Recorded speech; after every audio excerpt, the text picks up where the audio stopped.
Hola, queridos alumnos del cuarto medio A y cuarto B de Química Común. Les saluda su profesora María Inés y el objetivo de esta grabación es poder retroalimentar contenido de la unidad ácido-base que hemos estado trabajando a la fecha. El nombre de la unidad es Teoría ácido-base y vamos a partir primero haciendo una definición de ácido. ¿Qué es un ácido? La palabra ácido deriva del latín acidus, que significa agrio. Se usaba desde las primeras civilizaciones para referirse al vinagre. El sabor agrio de los ácidos nos resulta agradable en muchos alimentos. Lo podemos obtener en el limón, la naranja, pomelos, etc. Ellos contienen el ácido cítrico. En cambio, el vinagre lo que contiene es ácido acético. Ahora definiremos base. ¿Qué es una base? La palabra álcali se considera sinónimo de base. Tiene su origen en el idioma árabe. Álcali, que significa cenizas de planta. Y esto se debe a que ellas se obtenían antiguamente los álcalis o bases. Las bases tienen un sabor amargo, lo que hace poco habitual su consumo.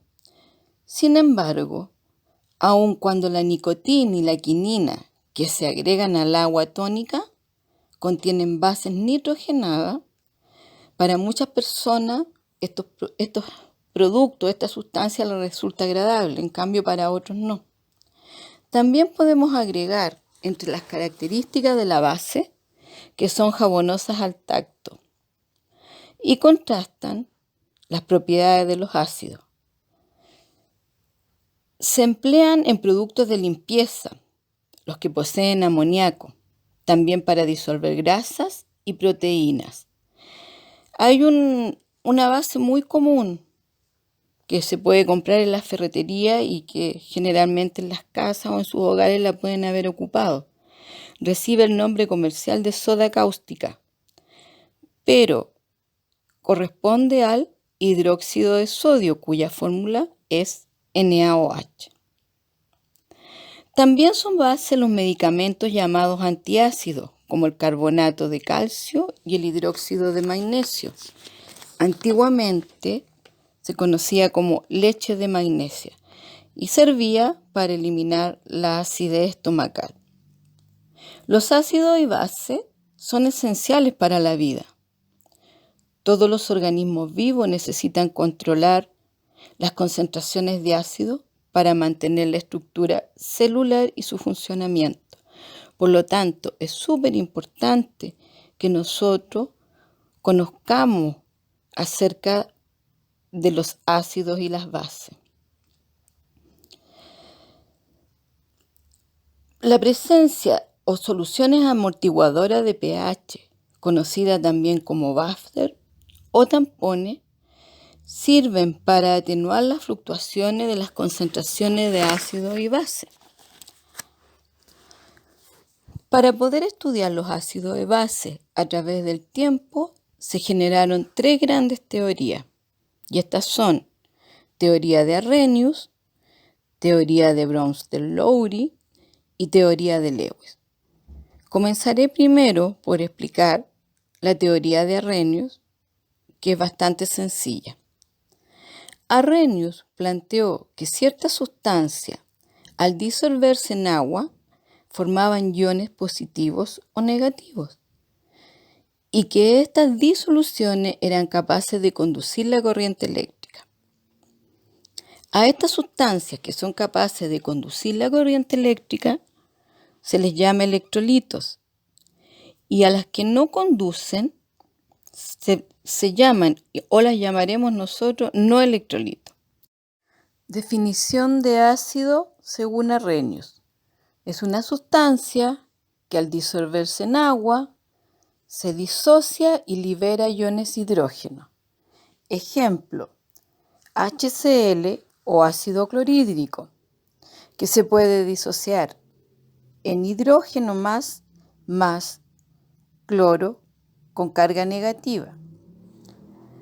Definición de base según Arrhenius: sustancia que en disolución acuosa genera iones hidroxilo o hidróxido. Un ejemplo de esto sería NaOH o hidróxido de sodio. También podemos mencionar a la MgOH, que es el hidróxido de magnesio, también conocido antiguamente como leche de magnesio. Como expliqué anteriormente, los ácidos y bases tienen características que se contrarrestan, lo cual implica que las propiedades se neutralizan al estar en contacto una con la otra. Ejemplo: HCl, ácido clorhídrico, más NaOH, hidróxido de sodio, que dará como producto de la reacción el NaCl o cloruro de sodio, que es una sal, más agua. En conclusión, siempre que tengamos un ácido en presencia de una base, el producto que obtendremos va a ser una sal más agua. La teoría de Arrhenius presentaba ciertas limitaciones, y una de esas limitaciones era que solo contemplaba las disoluciones acuosas. No consideró a ácidos y bases en otro tipo de disolvente. Por otra parte, estimó a las bases como unas sustancias que presentaban iones OH- o hidróxidos, pero se conocen muchas sustancias, como el amoníaco, que no cumple con ese requisito y es considerada una base. Además, sabemos que el hidrógeno no existe en disoluciones acuosas. El protón lo vamos a encontrar hidratado como ion hidronio, o sea, H3O+. Posteriormente, en 1923, los científicos Johannes Brønsted en Dinamarca y Thomas Lowry en Inglaterra propusieron de manera simultánea una nueva teoría para ácido y base. Esta teoría es más general que la de Arrhenius y no se limitaba solo a disoluciones de tipo acuosa y a considerar a las bases como compuestos con el ion hidroxilo o ion OH-. Esta teoría también tiene una definición para ácido que dice lo siguiente: es una sustancia capaz de ceder uno o más protones a otra especie. En consecuencia, que vamos a tener que una base es una sustancia capaz de aceptar uno o más protones. Por lo tanto, en esta teoría hay transferencia de protones, de lo cual se deduce que se puede hablar de ácido si existe una base capaz de aceptar uno o más protones, y de una base si está presente un ácido que entregue protones. En esta teoría se considera a los ácidos y bases en medios no acuosos, a diferencia de la de Arrhenius. Por lo tanto, esta teoría podemos decir que incluye a la de Arrhenius y además que la amplía. En esta teoría, para que una molécula ceda un protón, es decir, se comporte como ácido, debemos tener otra que acepte, o sea, se comporte como una base. Así, por ejemplo, cuando un ácido libera protones, se forma una nueva especie llamada base conjugada del ácido. Por otra parte, vamos a tener que cuando una base capta protones, se formará un ácido conjugado de la base. Y esto lo podemos representar mediante fórmula. Y quedaría que el ácido 1 más una base 2 va a estar en equilibrio, o sea, doble fecha, va a dar una base conjugada más un ácido conjugado. Ejemplo, ácido clorhídrico más agua o en una reacción en equilibrio, el hidrógeno del HCl va a ser cedido al agua y se formará el ion hidronio.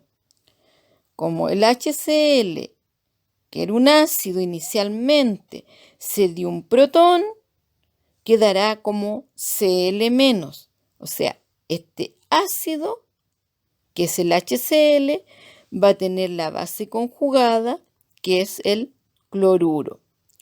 El agua, especie que capta ese hidrógeno que liberó el ácido clorhídrico, se va a comportar como base y al captar ese hidrógeno va a quedar como H3 o más, o sea, ion hidronio. El agua, entonces, que era una base, va a dar origen al H3 o más, que es un ácido conjugado. En su texto de estudio tienen varios ejercicios de este tipo. ¿Qué es lo importante aquí? Que siempre en los reactantes vamos a tener un ácido más una base y como producto vamos a tener la base conjugada del ácido y vamos a tener el ácido conjugado de la base. Por eso vamos a hablar del par ácido-base conjugado. En resumen, un par de compuestos que difieren entre sí por la presencia de un protón se llamará par ácido-base conjugado. Por ejemplo, el amoníaco va a tener su par en el ion amonio. El ion hidronio va a tener su par en el agua. Un punto muy importante que debemos de considerar es que existen sustancias que pueden actuar como ácido o como base. Es decir, pueden ceder o captar un protón. Estas sustancias que tienen un doble comportamiento se conocen como anfóteras o anfotéricas, o también llamadas anfipróticas. Un ejemplo muy común es el agua. ¿Por qué el agua? Porque el agua puede comportarse como un ácido o como una base. Ejemplo, si tenemos el agua frente al ácido clorhídrico, el agua se comportará como base. Si tenemos el agua en presencia de una base, como el hidróxido de sodio, entonces aquí el agua será un ácido. Teoría de Lewis. Gilbert Lewis propuso la teoría del enlace covalente, donde él dice que no todas las reacciones ácido-base implican transferencia de protones, como lo que proponía la teoría anterior de Bronsted y Lowry. ¿Ya? Entonces él dice que van a formar un enlace covalente dativo. De esta manera está ampliando el modelo ácido-base, lo cual resultó muy importante para el estudio de las moléculas orgánicas, ya que su concepto de ácido identifica como ácidos a ciertas sustancias que no contienen hidrógeno, pero que tienen la misma función que los ácidos comunes que sí contienen hidrógeno. Es así de esta manera que para el señor Lewis, ácido lo define como una sustancia capaz de aceptar un par de electrones de otro grupo de átomos, formando así un enlace covalente dativo, para lo cual debe tener su octeto incompleto. Debe tener, o sea, un orbital vacío para poder recibir ese par de electrones. Una base de Lewis va a ser aquella sustancia que tiene un par de electrones libres capaces de ser donados a otra para formar un enlace covalente dativo que tiene los octetos completos. Esta actividad está en la página 161 del texto y también ahí está explicada la autoionización del agua, tema que voy a explicar a continuación. ¿A qué asociamos la palabra ionización? Vamos a hablar de ionización cuando se forman iones. Iones positivos, ¿cierto? Cationes, iones negativos, aniones. ¿Qué significa la autoionización? El agua pura líquida, debido a que contiene muy pocos iones en disolución, no es un electrolito, o sea, no es una sustancia capaz de conducir la electricidad. ¿Por qué? Porque no tiene iones disueltos. De hecho, se compone casi exclusivamente de moléculas de agua. Sin embargo, en ello ocurre un proceso llamado autoionización, en el cual dos moléculas de agua interactúan entre sí para producir ion hidronio y un ion hidroxilo. Ejemplo, H2O más H2O, que son los reactantes, nos darían como producto en una ecuación en equilibrio H3O más OH. ¿Qué significa esto? Que el agua, el H2O, le entregó un hidrógeno a la otra agua H2O, quedando así como producto H3O más OH. Esta reacción de autoionización solo ocurre de manera parcial y a temperatura ambiente, ya que aproximadamente una de cada 10 elevado a 9 moléculas de agua están ionizadas, y esto ocurre en poco tiempo. En el agua pura solo existe una muy pequeña cantidad o concentración de iones. Por lo tanto, como dije anteriormente, es mala conductora de la electricidad. Y esto representa un equilibrio dinámico, la doble flecha, entre reactantes y productos. Y sus concentraciones ayudan a que se mantenga el equilibrio. Si hablamos de la K o constante de equilibrio, en ella relacionamos reactantes y productos, las concentraciones de los reactantes y productos en mol por litros. Y a esta constante de equilibrio la vamos a denominar K sub C. Y K sub C va a ser igual a la concentración de los productos de esta reacción partido por el reactante. Pero como la concentración del agua es igual a 55,5 mol por litro en el agua pura, y esto considerado a 25 grados centígrados, no se va a considerar, ¿ya? Y vamos a pasar que K sub C va a ser igual al producto de la concentración del ion hidronio por el ion hidroxilo. A esta K sub C la vamos a llamar KW, K sub water, o sea, constante del producto iónico del agua, ya que por cada ion hidronio hay un ion hidroxilo y la concentración de ambas es la misma, y esto ha sido medido por los científicos, y es un valor que va a ser constante, y es 1 por 10 elevado a menos 7 mol por litro.